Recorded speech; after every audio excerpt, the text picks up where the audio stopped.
2018, the fitness app Strava released a global heat map visualizing over 3 trillion GPS data points from its users. Now, this map highlighted where users frequently perform these activities, primarily running, cycling, and hiking, causing certain areas to be highlighted in bright colors, indicating site perimeters and various routes of behavior.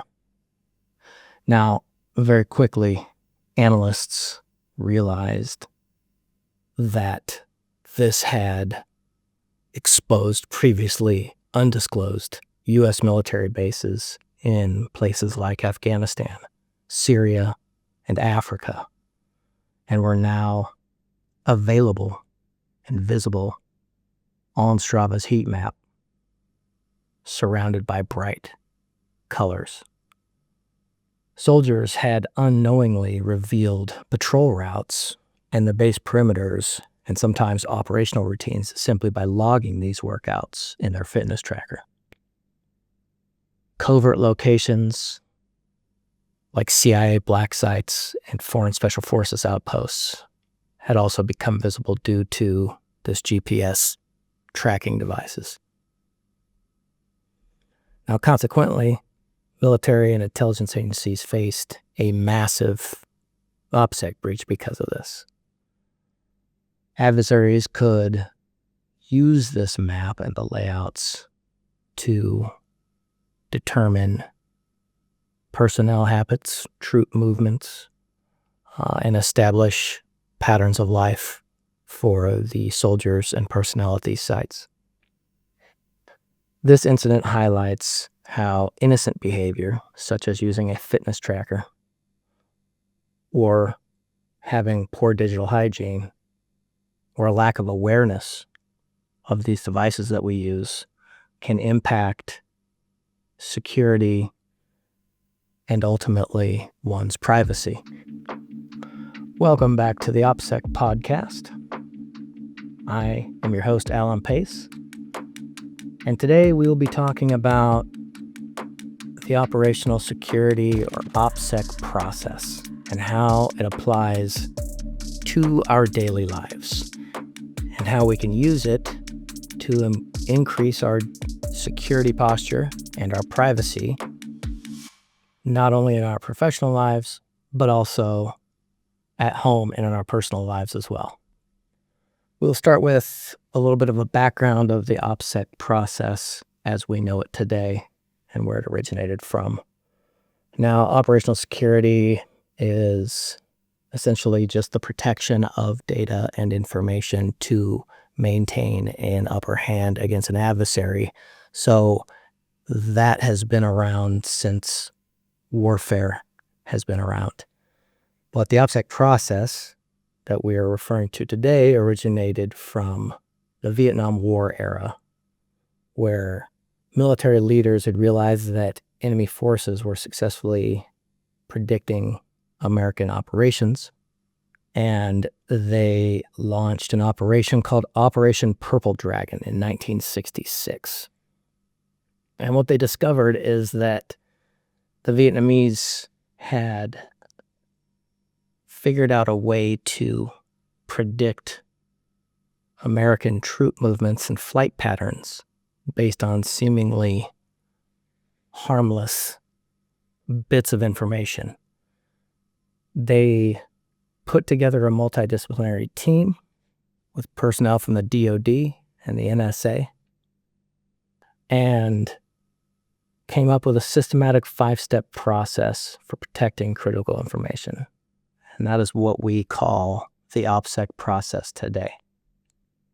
This concept was later institutionalized across the U.S. government and intelligence communities and has since been adapted into the private sector, corporate world, as well as, in many cases, personal security practices.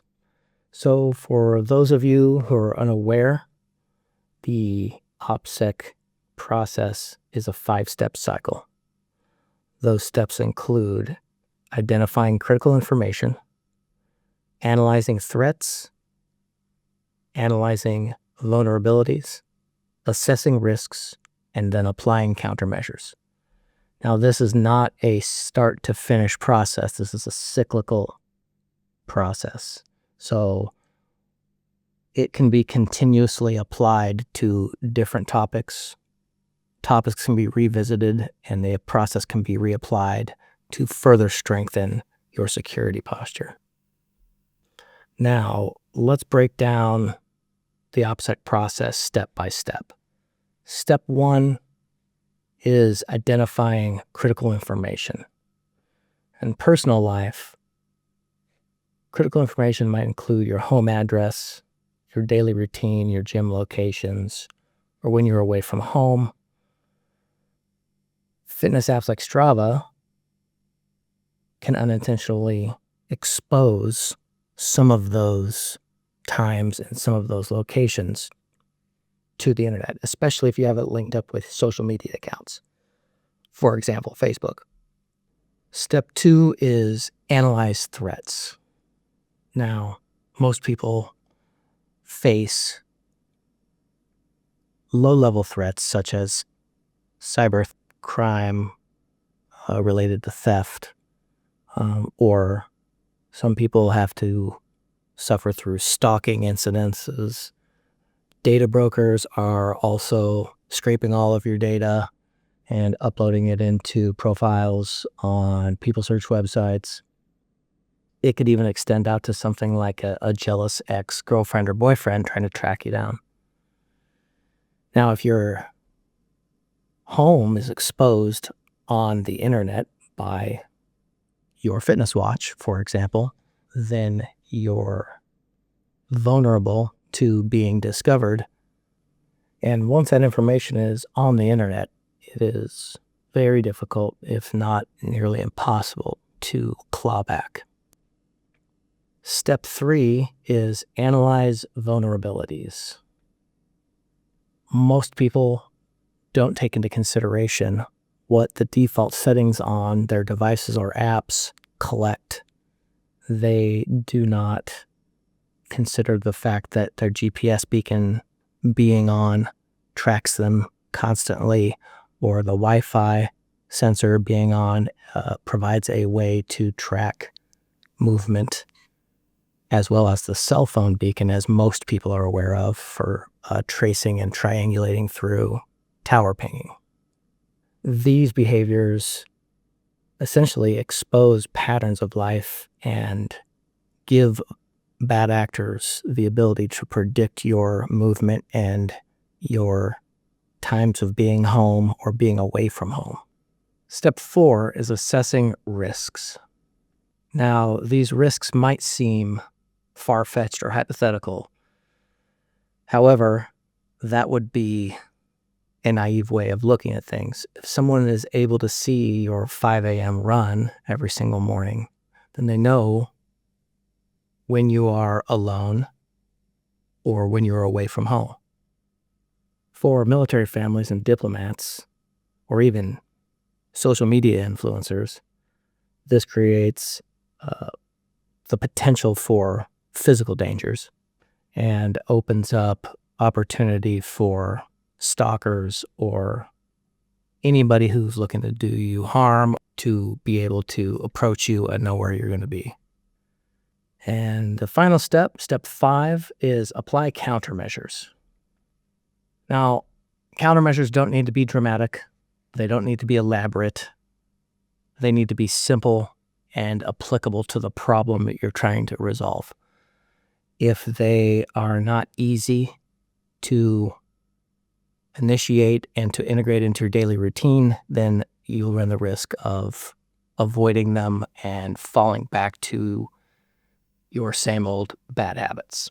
So now that we got all the dry, boring stuff out of the way, I want you to think about the OPSEC process as not dry and boring. The reason it's important is because it is a foundational part of privacy. Identifying critical information, analyzing threats, analyzing vulnerabilities, assessing risks, and applying countermeasures can be a quick and easy process and will become more integrated into your life as you use it for part of your decision-making process. The other thing that is important to realize is nobody can do this for you. This is something that you must take seriously. You must find value in and assign it value in order to integrate it into your life and make it a priority, because you cannot expect the government or these consumer products to provide these services for you. Companies like Strava and other companies that heavily rely on your data turn you into the product. Therefore, they are going to gather and record as much of your personal data as you allow them to do. And becoming familiar with what the default settings are on these apps and on these devices will make you more intimately informed with the products and the items that you use. So that is the first step in becoming a more informed consumer and taking that information and being able to relate it to how does it impact your privacy. I always default to the attitude of nobody's coming to save you. And that might seem a little dramatic, but it really applies to everything, and that includes privacy. I once read a quote that said, relying on the government to protect your privacy is like asking a peeping Tom to install your blinds. And that quote made me laugh. I really enjoyed that one. And I also thought that that same mentality applies to consumer products and companies as well, especially in this digital day and age where data is referred to as the new oil, and your personal data is essentially the most valuable thing in the market at this point in time.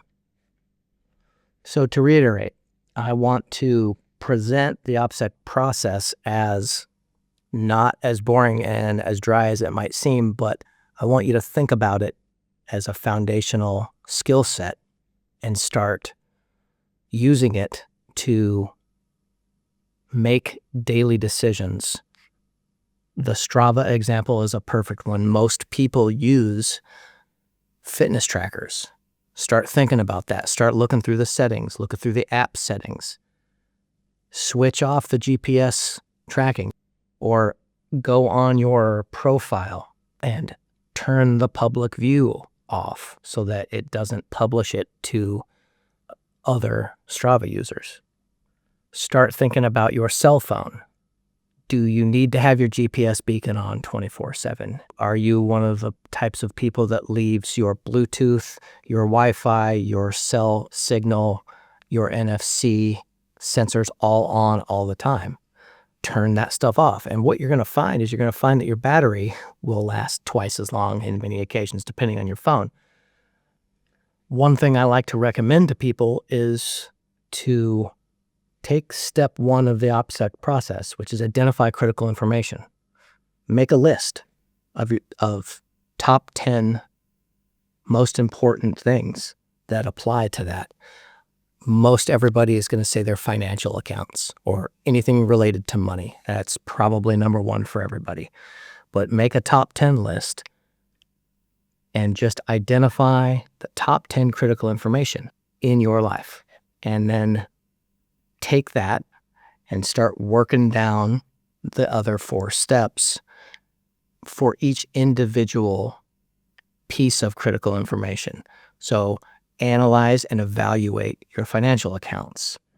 Analyze the threats, identify the vulnerabilities, assess the risks, and then apply countermeasures. An easy countermeasure for all financial accounts is 2-factor authentication. It is my opinion that if it's attached to money, it should have 2-factor authentication activated no matter what. that is a significant increase in security, and most criminals are looking for low-hanging fruit. And if you're a low-hanging fruit because you have easy access to your bank accounts, you have one weak password and it's shared across all accounts, that's low-hanging fruit. So change it up. Activate two-factor authentication. If you cannot purchase a hardware token like a YubiKey, which is one that I really like. A lot of people in the industry really like YubiKeys. There's many apps that you can get on your phone that provide a software token. Authy is one that I prefer. I like to use Authy because you can sync it across multiple devices. And so for people who have families and they want to help integrate this into their family accounts and have their spouse use it, you can sync it up to your phone as well as your spouse's phone, and you both have access to the same accounts. And that's ideal for practical application. Again, it has to be easy to implement and not take away too much convenience, or it just will not get used. In future episodes, I will go and do a deep dive into my specific strategies of how I like to set up my accounts, or how I like to set up financial accounts with different technologies to try to protect them. But for now, we're starting with the OPSEC process because it is so foundational to everything else that comes further along down the privacy journey. So as you develop your own privacy plan and strategies, you will always revert back to the OPSEC process to make all of your decisions. So this has been episode 2 of the OPSEC Podcast. Thank you for joining me. Again, I am Alan Pace, and I will leave you with a lyric from one of my favorite songs. And that is, just because you're paranoid doesn't mean they're not after you.